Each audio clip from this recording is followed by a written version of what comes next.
Pessoal, este assunto é gravíssimo.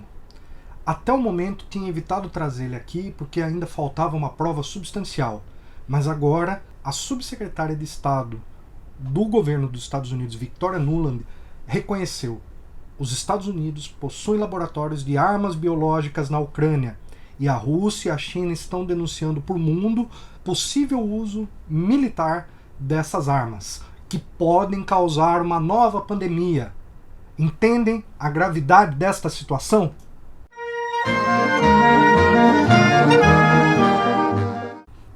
Pessoal, em primeiro lugar, vamos explicar o que são as armas químicas e biológicas e por que elas são tão perigosas para a humanidade.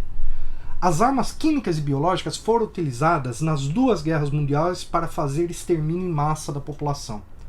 Então, armas químicas nós temos como, por exemplo, o gás sarin e o gás mostarda, tem muitas outras, mas a ideia é basicamente você criar produtos químicos que você joga no ar, envenena as pessoas e as pessoas morrem. E há várias diferentes formas de armas químicas que podem ser usadas tanto para matar de uma vez, quanto para matar aos poucos. Para envenenar rios, para envenenar colheitas.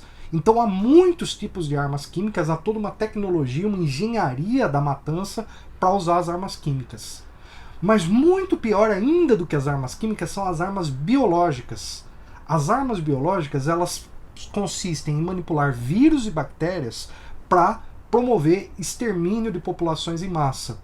E essas armas, elas são muito terríveis porque elas podem ser usadas para atingir determinada genética específica.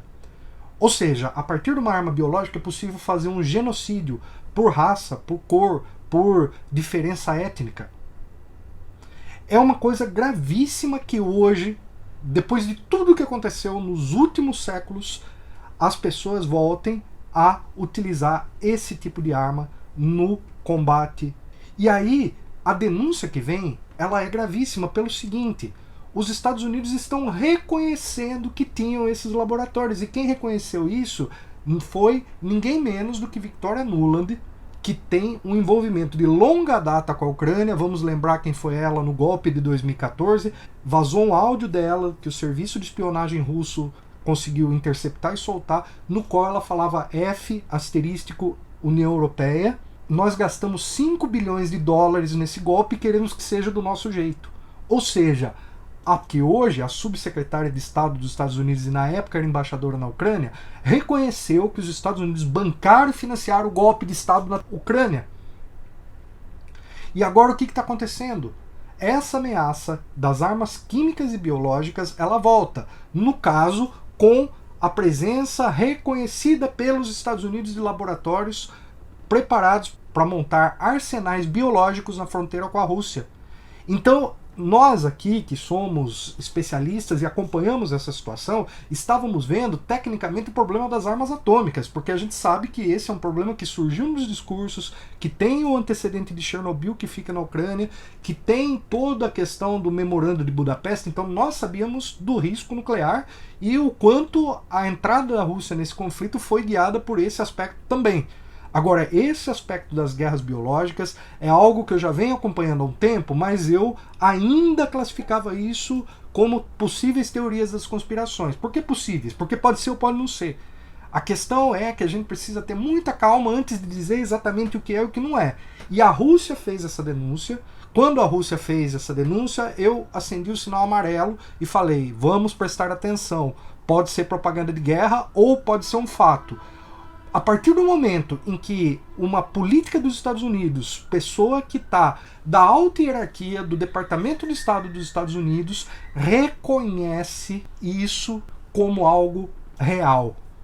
Então agora nós temos uma fonte russa, uma fonte americana. Portanto, nós temos a confirmação. E a China e a Rússia hoje estão entrando com pedido na ONU para que isso seja investigado. Então essa situação ainda vai dar muito o que falar.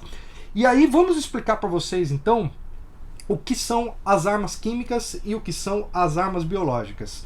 Então, na Primeira Guerra Mundial foi muito usado o gás de mostarda, gás sarin como arma química, e as armas biológicas mais comuns que tem são antrax, botulismo, peste bubônica, varíola, febre do coelho, febre hemorrágica, mais conhecida como ebola, e, por que não, formas e formas de gripe que foram usadas desde o processo de colonização, quando os jesuítas queriam forçar os índios a se converter ao cristianismo, e alguns índios não se convertiam. O que eles faziam?